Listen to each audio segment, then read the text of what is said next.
Hello, welcome to another special NAMM preview. If you're watching this, it must mean that the embargo date has passed and we are at liberty to show you this new thing from Universal Audio. And we've got Jed Allen here, who you might remember from Mesa. You showed us the Apollo 16, yes. Apollo 16. Yeah. So we've got some more Apollo action here. Tell us what yes. we got. We've got the newest member of the Apollo family, which is the Apollo Twin. And this basically takes all the best features of Apollo and puts it in a desktop format. So this is aimed at singer-songwriters, more home musicians, but still keeping all the high-quality audio and UAD built inside of the Apollo range. So this is the unit here. Yep. It's a nice and solid piece of metal. It's very chunky. Just take us through the features in the I/O. Yeah, so essentially there's two mic preamps. Right. Same as on the Apollo. So same as on the Apollo. Really tasty ones. Yeah? Yep, and we're going to talk about a new feature called Unison, which is going to be on this product and all the Apollo range coming forward, where we can actually have preamp modeling, where we can actually have preamp modeling on those mic preamps. So those mic preamps, as well as the very clean preamp that's in all the Apollos, you'll now be able to put some of our software models onto the preamps as well. And will that be part of a kind of plug-in suite, or is that going to be inbuilt to the DSP? It will be a plug-in suite. Right. So yeah, I mean, we've already showing the 610, our 610 channel strip will be available as a plug-in at the same time as we launch this. So you can have, as a complete opposite to the very clean sound of the Apollo preamps, the 610 has got that very rich, very overdriven, meaty sound of the 610 console. Okay, so what else we got? We've got quite a lot of controls on the front here, right? Yeah, the idea really was just to make it as simple as possible and to stop you having to keep rushing to the Mac all the time to change things. So first of all, it's a Thunderbolt-only device, so it's controlled over Thunderbolt from the Macintosh. That's a first, isn't it? There's not many of those around. No, and it's, you know, I think we wanted to build a product that was going to be at the front for the next X years, and so the idea is that, you know, the whole market has been driven Thunderbolt-wise. Every Mac for the last 3 years has had a Thunderbolt connection on it, so that's why we decided to make it. It's a first though, because I mean, not many people have gone purely Thunderbolt yet. You're kind of one of the first to jump, really. I think. We were the first to have the Thunderbolt interface on the original Apollo, that's so true, yeah. I think we wanted to make sure we kept going there. So yeah, the two mic preamps. You've also got an ADAT in, so you can run another 8 inputs over ADAT, so you can have up to 10 input. And then you've got outputs, monitor outputs and outputs, which is, again, like the Apollo, are separate. So you can could do some fancy busing if you... Yeah, and you can even bus out to the headphones, so you can actually get up to 6 outputs. Right, okay. And that's all controlled by the console software. And so this, on the front panel here, we've got the ability to adjust the various preamp settings, yes, right? There's a high Z guitar input on the front as well, like the Apollo. So here we can see we're switching between what's set up as the guitar, which we'll come back to later, and then that's the mic that's already set up. And when you have the control over all the major functions, the pad, the 48 volt, from this front panel right here, without having to go to the software. And then does this knob then become the input gain? Yes, yeah, again, you want to adjust the input gain, you can just do it there. This is, because this is coloured orange, it's showing us that this is using one of the Unison mic preamp models, the 610 console, which you can see on the software over there. Okay, so right, that's one of that's modelling some Universal Audio hardware. Yes, that's the original 610 console that was used on Van Halen 1 and Pet Sounds and some of those classic albums.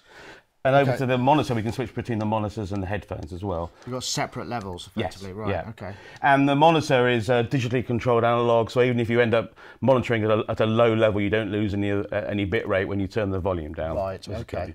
So what's going on inside then? We've got, you know, what's the DSP? Same Shark DSPs? Exactly the same. A UAD2 inside. There's 2 models. There's a solo with 1 chip and a duo with 2 chips. Right. Apart from that, the most models are identical. It's only the amount of DSP power. Okay, and other connections around the back, we've got the combination inputs. Yes. There's the ADAT input. Yeah. And that's it then, isn't it? Really? It is really, yeah. There's a locking power supply, so the power supply has a little lock on it, so it won't accidentally fall out.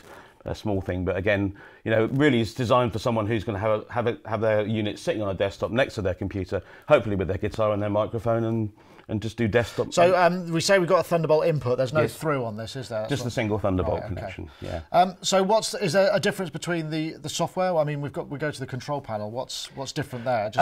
It's just obviously it's restricted by the amount of I/O in the same way as the Apollo console is. So you know, here we can see the 2 analog channels. There's a couple of SPDIF channels that are up here. But you still have the virtual I/O channels that you have on the Apollo as well. So you can bring up to 4 mono or 2 stereo virtual I/Os, which lets you put the UAD effects on software instruments that are inside your door.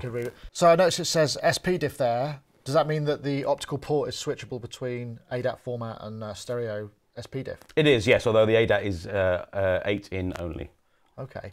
I'm interested to come back to this mic modelling, the preamp modelling, because this is something, this is done in DSP sort of after the mic pre's. Is this something that's going to be going across the whole range or just in this Apollo? No, it's a technology that's going to be in all the Apollo range, apart from the Apollo 16, because that doesn't have any mic pre's. But so in the Duo and the Quad and the Twin, the Unison mic preamp technology will be available. We're launching it in the Twin, and there'll be a software update coming soon for the Apollo Duo and the Apollo Quad. Right. So, does it come bundled with any plugins as well to get? It does. It comes bundled with this new channel strip from the UA 610 console. So the 610 mic pre is built into the new plugin suite that we give away with all the units. And the big thing really about it, it's the impedance and the gain structure that we're trying to work with. So different mics will react differently with the plugin, and that's the. Oh, so you're actually going to be modelling the impedance, yes, so the mics will interact. Oh, that's yes, right, okay. Because a different range of mics should produce a different sound through a mic pre as it would do in the real life. So that's what we're emulating with this new Unison technology. So apart from that, the control panel itself is exactly the same. Just the number of physical inputs and outputs is reflected by the hardware, right? Yes. Yeah. So when's this going to be coming available, do you think?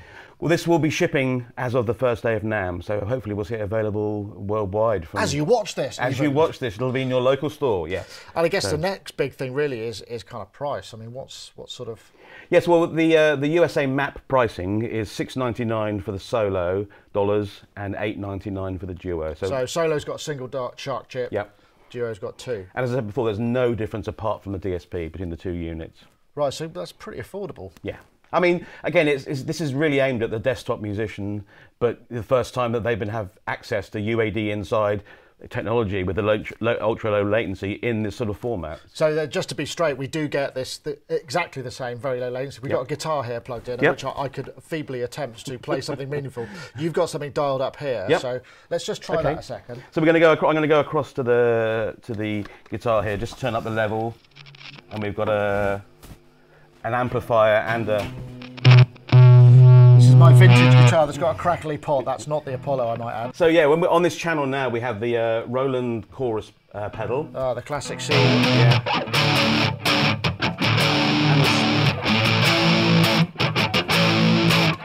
Yeah, that's... And the soft tube vintage amp room. And as you can see from the playing, there's no latency at all. No, that is... I can say that's...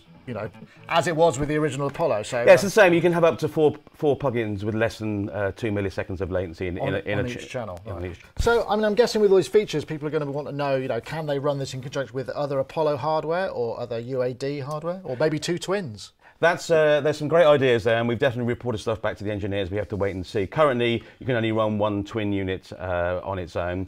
Although, of course, you can run with the Thunderbolt chassis with a PCIe card in, so you could expand the DSP that way. Right. And of course, there is only 1 Thunderbolt port on the product, so you would have to run it with another device that had multiple Thunderbolt ports if that feature ever were to become available. Okay, but as we know, this is going to be available now as you watch this. And well, I wish you great success. Thank you very much for coming down. Thank you very much. Cheers. Thanks for watching.